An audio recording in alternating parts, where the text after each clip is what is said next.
Finally आप सभी को जय हिंद। मेरे इस प्यारे यूट्यूब चैनल पे स्वागत है। तो अब लगातार देख रहे हैं कि इस चैनल से जीके जीएस का सीरीज दिया जा रहा है जो सभी परीक्षाओं के लिए इंपॉर्टेंट है, खासकर बिहार पुलिस, बिहार दरोगा, बिहार एसएससी जैसे एग्जामों के लिए। तो चलिए आपकी समय की बर्बादी न करते हुए सवालों से शुरुआत करते हैं। सबसे पहला सवाल आपका कहता है कि हम्पी किस नदी के किनारे स्थित है।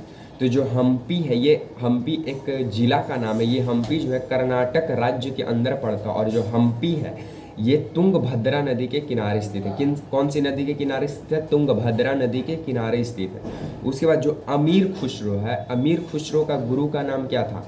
तो अमीर खुसरो का गुरु का नाम था निजामुद्दीन औलिया। कौन था?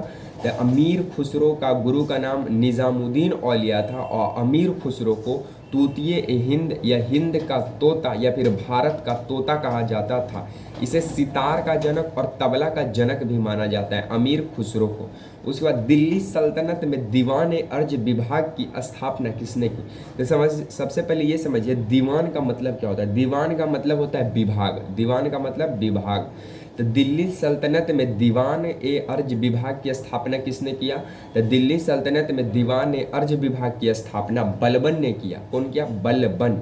उसके बाद दीवान ए अर्ज जो था ये क्या था? दीवाने अर्ज मतलब किस विभाग को बोला जाता था? तो दीवाने अर्ज सैन्य विभाग को बोला जाता था। दीवाने अर्ज किसे बोला जाता था? सैन्य विभाग को। और ये कौन लाया था? बलबन इसके संस्थापक थे। कौन? बलबन। उसके बाद दीवाने मुस्त खराज जो था ये वित्त विभाग को बोला जाता था। दीवाने मुस्त खराज वित्त विभाग को। और दीवाने को ही सिंचाई विभाग को। दीवाने को ही किसे कहा जाता था? सिंचाई विभाग को।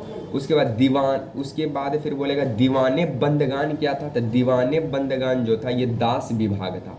दीवाने बंदगान क्या था? दास विभाग। और इसको कौन लाया था? इसको लाया था फिरोज शाह तुगलक। कौन लाया? फिरोज शाह तुगलक। दीवाने खैरात ये था दान विभाग। दीवाने खैरात क्या था? दान विभाग। इसको कौन लाया? फिरोज शाह तुगलक। उसके बाद दीवाने मस्ती हाक, इसको भी ये पेंशन योजना से संबंधित है। इसको भी कौन लाया? फिरोज शाह तुगलक। वह न्याय दर्शन कौन थे? न्याय दर्शन के लेखक गौतम। न्याय दर्शन गौतम। सांख्य दर्शन कपिल। सांख्य दर्शन कपिल।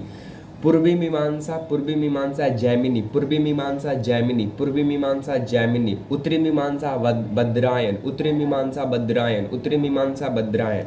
वैशेषिक दर्शन कनाद। वैशेषिक दर्शन कनाद। योग दर्शन पतंजलि। योग दर्शन पतंजलि। योग दर्शन पतंजलि। व्याकरण और अष्टाध्याय पाणिनि। व्याकरण और अष्टाध्याय पाणिनि। और महाभाष्य पतंजलि। महाभाष्य पतंजलि। महाभाष्य पतंजलि। उसके बाद किस सल्तनत काल में डाक व्यवस्था का विस्तृत विवरण दिया है? Ibn Battuta. किसके सल्तनत काल में डाक व्यवस्था का विस्तृत विवरण दिया है? Ibn Battuta. इब्न बतूता कहाँ का यात्री था? तो इब्न बतूता अफ्रीका मोरक्को का यात्री था। इब्न बतूता कहाँ का यात्री था? मोरक्को का यात्री था। और ये किसके दरबार में आया? तो इब्न बतूता 1333 ईस्वी में भारत यानी दिल्ली में मुहम्मद बिन तुगलक के समय आया। और मुहम्मद बिन तुगलक को पागल सन की उसके बाद उत्तेजन ज्वलनशील व्यक्ति के नाम से भी जाने जाते हैं। किसे? मोहम्मद बिन तुगलक को। उसके बाद इब्न बतूता के ज्ञान से प्रभावित होकर मोहम्मद बिन तुगलक ने इब्न बतूता को क्या कहा था? दिल्ली का काजी बनाया। दिल्ली का क्या बनाया? काजी बनाया। मोरक्को को ज्ञान से प्रभावित होकर। कौन? मोहम्मद बिन तुगलक।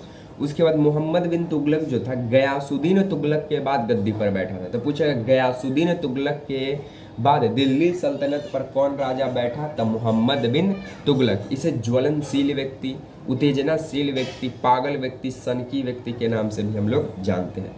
उसके बाद इब्न बतूता यात्रा का विवरण किस पुस्तक में मिलता है? इब्न बतूता का यात्रा का विवरण किस पुस्तक में मिलता है? तो रहेला पुस्तक में मिलता है। कौन सा पुस्तक में? रहेला पुस्तक में।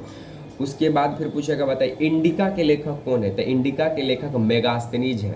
इंडिका के लेखक मेगास्थनीज है। उसके बाद पूछेगा बताइए कौन कहा कि निष्ठुर बर्बादी है? कौन कहा? तो असहयोग आंदोलन। असहयोग आंदोलन 1920 से 1922।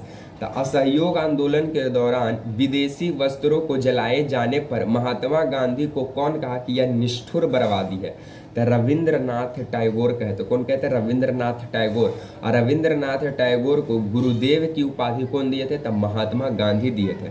और महात्मा गांधी को महात्मा गांधी को महात्मा का उपाधि रविंद्रनाथ टैगोर दिए थे। और महात्मा गांधी को सबसे पहले राष्ट्रपिता किसने संबोधित किया? तो महात्मा गांधी को सबसे पहले राष्ट्रपिता सुभाष चंद्र बोस संबोधित करते हैं। और सुभाष चंद्र बोस 1939 में कांग्रेस को छोड़कर 1939 में फॉरवर्ड ब्लॉक की स्थापना करते हैं। और इनका एक महत्वपूर्ण कथन था कि तुम मुझे खून दो, मैं तुम्हें आज़ादी दूंगा। उसके बाद फिर बोलता है कि बताइए असहयोग आंदोलन जो है ये 1 अगस्त 1920 से शुरू हो गया था। असहयोग आंदोलन जो है 1 अगस्त 1920 से शुरू हुआ और 1922 तक चला था। फिर 1922 में गांधी जी को गिरफ्तार कर लिया जाता है चौरी चौरा कांड के बाद। चौरा चौरी कांड उत्तर प्रदेश के गोरखपुर जिला 5 फरवरी 1922 को होता है, जिसमें 22 पुलिसकर्मियों को जिंदा जला दिया जाता है। इसके कारण असहयोग आंदोलन को 5 फरवरी